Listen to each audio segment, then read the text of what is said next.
பெரிய கிரேன் வச்சுட்டேன். ஒரு 16 மாடி நீ ஓடணும், கார்த்திக் துரத்தணும், ஒரே ஷாட்டில் எடுக்கிறேன்ட்டேன். ஆமாம் சார், நீ எனக்கு கொண்டிருக்கலாம் இதுக்கு அப்படின்னா. சரி பரவாயில்ல, முதல் படத்துலேயே இப்படி ஒரு தண்டனையான்ட்டு. ஆனால் ஓடினாம் பாரு ஆனந்தராஜ். உண்மையிலுமே 104 டிகிரி காய்ச்சலுங்க. எனக்கு வந்து மனிதாபிமானமே இல்லாத ஒரு எனக்கு அன்னைக்கு விட்டேன்னா அந்த படத்தை எடுக்க முடியாது திருப்பியும். அவ்வளவு சிரமங்கள் அன்னைக்கு. எஜமான்ன்றது ஒரே ஒரு ஆள் தான், அது சிவபெருமான். எந்த கோயிலில் சிவன் கோயிலில் போனாலும் அவங்க மந்திரம் சொல்லும்போது எஜமானசிய சிவகோத்ரோத்பவசிய அப்படின்னு ஆரம்பிப்பாங்க. டைட்டில் பஞ்சத்தில் நானும் கோயிலுக்கு போனப்போ இது இந்த கேட்ட உடனே சரி எஜமான் தான் டைட்டில்னு ஏவிஎம் படத்துக்கு, ரஜினி சார் படத்துக்கு வச்சேன். அவ்வளோதான். அது கூட தெய்வம் தந்த பரிசு தான். புரியுதம்மா? எஜமான் ஒரே ஆள் தான். நான் சின்ன வயசில்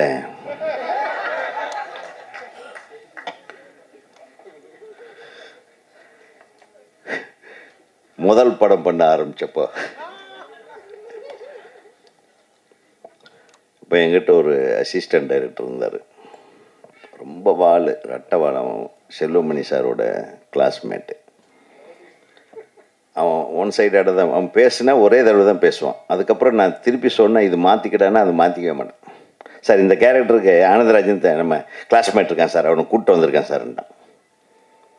என்னுடைய முதல் படத்தில் அவருக்கு அதுதான் முதல் படம். உரிமை கீதம் படத்தில் 1988. ஸோ நானும் சின்ன பையன், அவனும் சின்ன பையன். இப்போ ஓகேவா? சந்தோஷமா? ஸோ 2 பேரும் விளையாடணும் அந்த படத்தில். நான் இயக்குனராக விளையாடினேன், அவர் வில்லனாக விளையாடினார். என்ன ஒரு கொடுமை என்னன்னு, நான் ரொம்ப கொடுமை பண்ணிட்டேன் அன்றைக்கி. அவருக்கு நம்ம படத்தோடு சேர்ந்து இன்னொரு படமும் அவருக்கு வாய்ப்பு கிடைச்சது. சண்முகப்பிரியன் இயக்குனர் அவர்கள் இப்போ இல்லை, அவருடைய படம். அந்த படத்துலேயும் வாய்ப்பு கிடைச்சது. பயங்கர காய்ச்சல் அன்னைக்கு பார்த்து நடிகர் கார்த்திக் சார் டேட்டு பிடிக்கிறதே கஷ்டம். அப்பா ஏய் இன்னைக்கு விட்டா திருப்பி பிடிக்கிறது கஷ்டம், எப்படியாவது வந்து நான் வந்து காய்ச்சலில் இருக்கேங்க அப்படின்னு.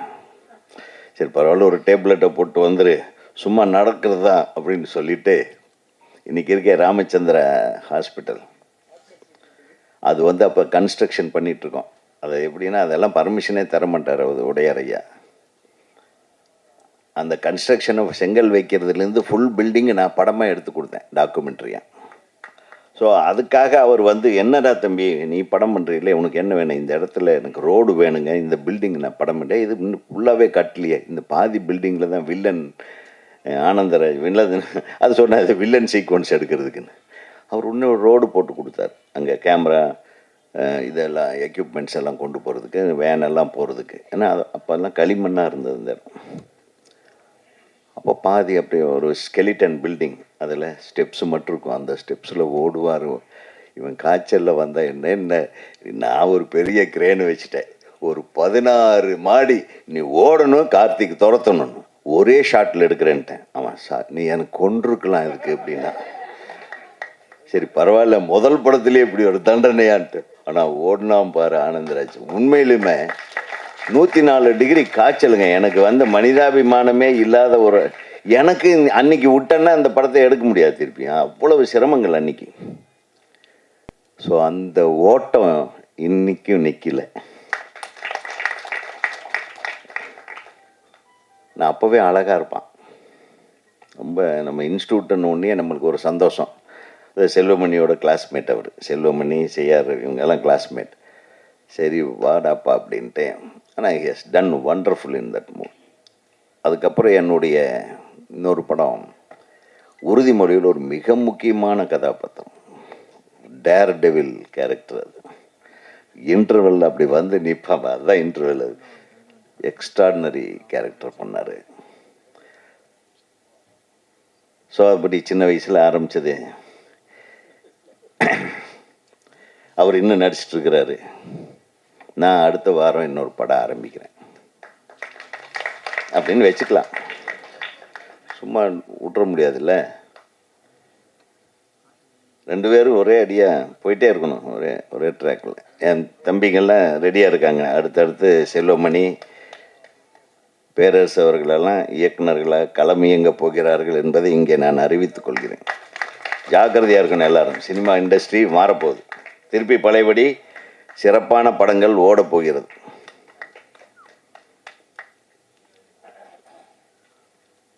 நான் எத்தனையோ கம்பெனி ஓப்பனிங்க்கு போயிருக்கேன், பூஜைக்கு போயிருக்கேன். ஆனால் இப்படி ஒரு கம்பெனியோட, மாஃபியா கம்பெனியோட ஃபங்க்ஷன் இன்றைக்கி தான் ஃபஸ்ட்டு வந்துக்கிறேன் நான். அதில் ஒரு தம்பி பிட்டு போடுறாரு, கோயம்புத்தூர் மாஃபியா ஆளுன்னு. அருமையான டைட்டில்.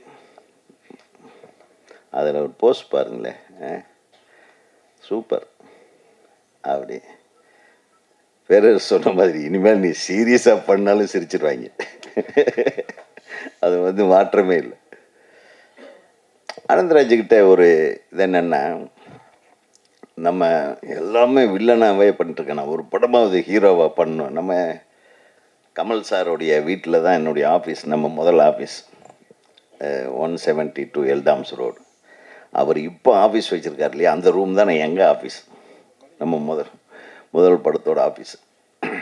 சாயந்தரமான ஷாருகாசன் சார் பஜ்ஜி போண்டா எல்லாம் எடுத்துகிட்டு மேலே வந்துடுவார். என்னடா இன்னுமா டிஸ்கஷன் பண்ணுறீங்க, 6 மணி ஆகுதெல்லாம் பேக்கப் பண்ணி அனுப்பு அப்படிம்பாரு. நான் அனுப்பின கட்சியில் அவர் இன்னொன்று ஓப்பன் பண்ணுவார் எங்களுக்காக. பசங்க கஷ்டப்படுறானுங்களே, இல்லை இருங்கடா அப்படின்றவார். ஸோ அது ஒரு பொற்காலம். அந்த டைமில் அங்கே வந்து உட்காந்துருவார். வந்து ஒரே புலம்பல். அதே கம்பெனிக்கு ஹீரோவாக நடித்தான். அந்த முதல் படத்தில் சிவஸ்ரீ பிக்சர்ஸு, வாசன் பிரதர்ஸ் அப்படின்னு, அதே படத்தில் ஹீரோவாக நடித்தார். ஸோ அது இது எங்கள் 2 பேர்த்துக்குமே அது ஒரு பெருமையான விஷயம். அது இன்றைக்கி வரையிலும் இந்த நட்பு. அவர் வீட்டில் எந்த விசேஷம் வந்தாலும் முதல்ல ஃபோன் அடிப்பாப்புல.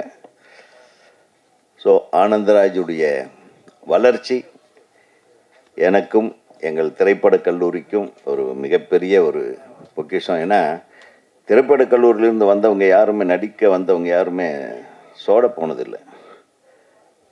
ஃபஸ்ட்டு ரஜினிகாந்த், அவர் ஃபில்ம் இன்ஸ்டியூட். ஹலோ, கொஞ்சம் கேளுங்க, முக்கியமான மேட்ரு, கண்டென்ட் கொடுத்துட்ருக்குறேன். திரைப்படக் கல்லூரி முதல்ல சேம்பரில் இருந்தப்போ அதில் நடிப்பு கல்லூரியில் படித்தவர் தான் ரஜினிகாந்த் சார், சூப்பர் ஸ்டார். அதுக்கப்புறம் நிறைய பேர் ஃபிலிம் இன்ஸ்டியூட்லேருந்து நடிகர்களாக வந்தவங்க. சிரஞ்சீவி, நிறைய பேர். ரகுவரன் வந்து நான் படிக்கும்போது நான் தான் ஃபோன் பண்ணி நீ இங்கே வந்து சேர்ந்துக்கடாப்பான்னு, கோயம்புத்தூரில் எனக்கு ஜூனியர் அவர். அவனையும் இழுத்து கொண்டாந்து விட்டு ஒரு மிகப்பெரிய ரவுண்ட் வந்தார். இதான் எங்கள் மாஃபியா கம்பெனி தான். அங்கேயும் நாங்கள் சும்மா இல்லை, ஒரு காலேஜிலலாம் ட்ராமா போட்டுக்கிட்டு அதில் பொம்பளை வேஷத்தில் மட்டுமே நடிக்க வைப்பேன். அப்போ அவருக்கு மீசையே கிடையாது. அதுலேயும் டிமிக்கி கொடுத்துருவான். சமயத்தில் ஹீரோயின் இல்லாமல் எல்லாம் ஸ்டேஜில் ரெடியாக இருக்கும். உடனே மீசையை எடுத்துகிட்டு நான் ஹீரோயினாக நடிச்சிடுவேன். இப்படி எல்லாம் எங்களுக்குள்ளே நிறைய கலாட்டாக்கள் நடந்திருக்கு.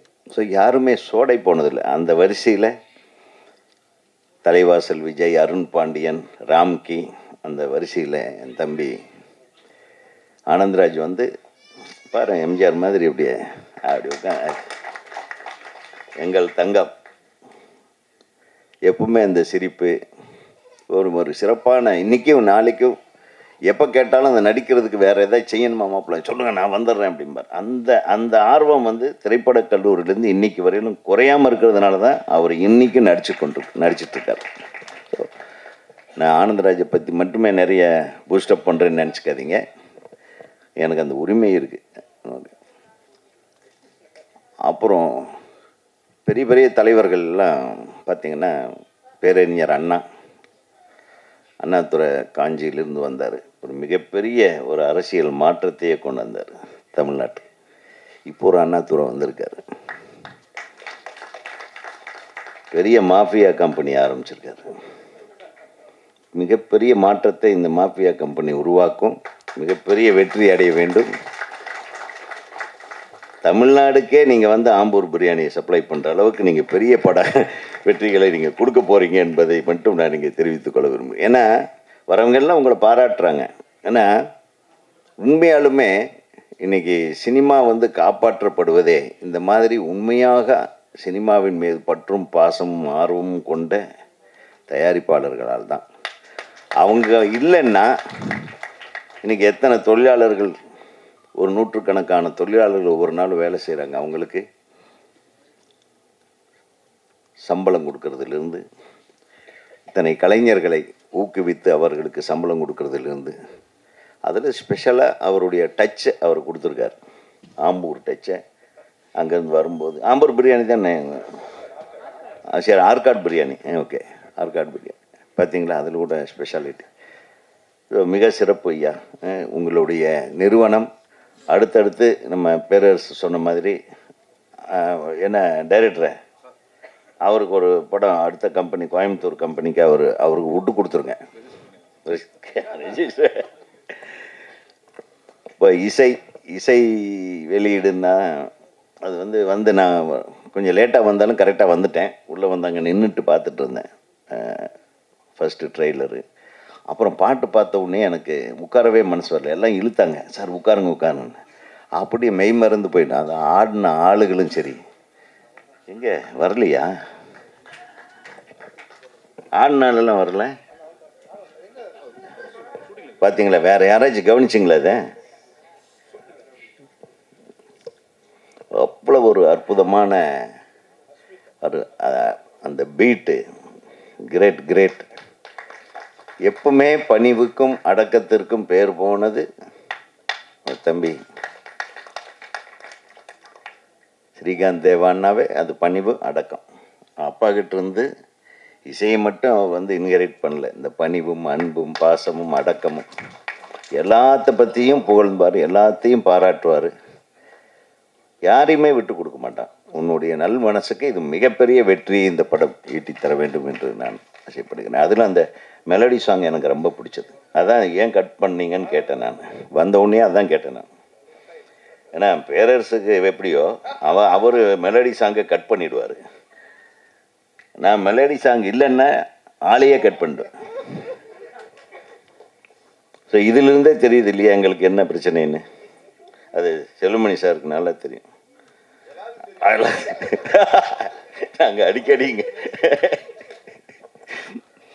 ஆக அவங்க சகோதரி நல்லா பேசுனீங்க. நிச்சயமாக உங்களுக்கு நல்ல எதிர்காலம். அதாவது ஒருத்தர் நல்லா நடிச்சிட்டான்னாவே போதுங்க. நம்ம இயக்குனர்கள் படம் பார்க்குறவங்க, அதை உங்கள் படம் வந்து பார்க்குற ஒரு வாய்ப்பை கிடைக்கிறது. இன்றைக்கி படத்தில் எத்தனை பேர் நடித்தாலும் சரி, அந்த படம் ஜனங்கக்கிட்ட போய் சேரக்கூடிய வாய்ப்பையே கம்மியாக இருக்குது. அதுதான் இந்த சினிமாவில் பெரிய சாபக்கேடாக நினைக்கிறேன் நான். நம்ம அந்த காலத்தில் ஒரு 10-15 படம் ரிலீஸ் பண்ணும்போது கூட ஒரு 2 வாரம் கழித்து தான் 3ஆவது வாரம் தான் இந்த படம் நல்லா இருக்குது, அந்த படம் நல்லா இருக்குன்னு ஒரு பூஸ்ட் ஆகும். அந்த வாய்ப்பே கொடுக்கறது இல்லை. எந்த படம் எந்த தேட்டரில் ரிலீஸ் ஆகுதுன்னு சந்தேகமாக இருக்குது. நேற்று பாருங்கள், ஒரு படம் ரிலீஸ் ஆகிருக்கு, தேசிய தலைவர்னு. மிக பிரம்மாண்டமான படம், அருமையாக எடுத்திருந்தார் டைரக்டர்.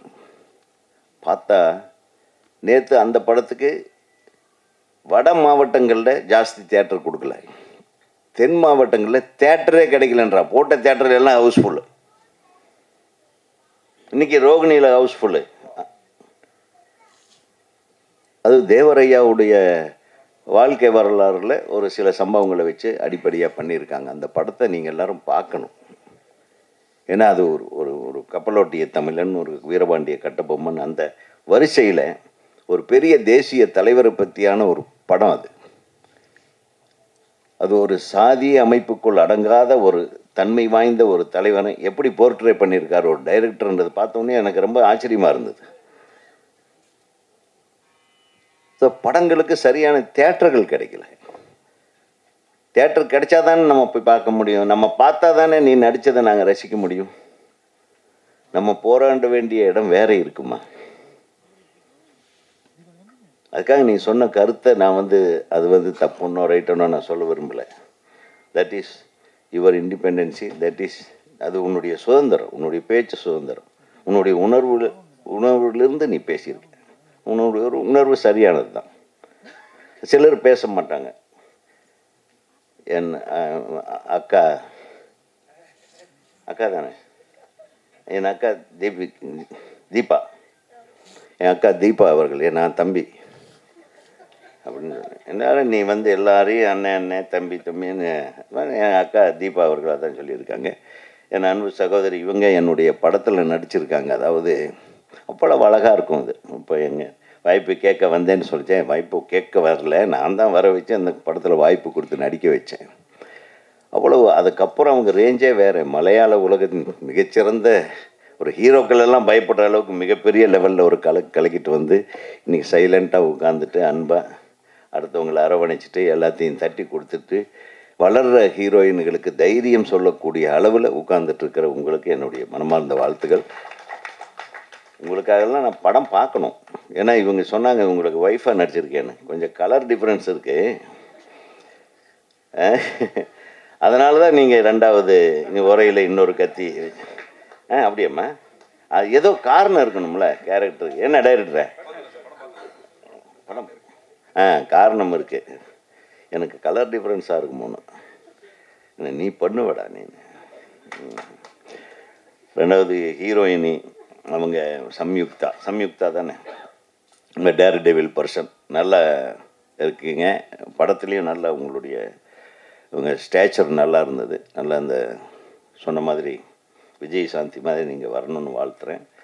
கவிஞர் இங்கே கண்ணாடி போட்ட கவிஞர் கார்த்திக் நிறைய பாட்டு எழுதியிருக்காரு. வாழ்த்துக்கள் கார்த்திக். இது உங்களுக்கு ஒரு நிறைவான படமாக அமையட்டும். அப்புறம் ஸ்டண்ட் மாஸ்டர் அவர் கண்ணாடி கண்ணிலேயே போட மாட்டார் போட்டிருக்கு, தலையிலேயே போட்டிருக்காரு.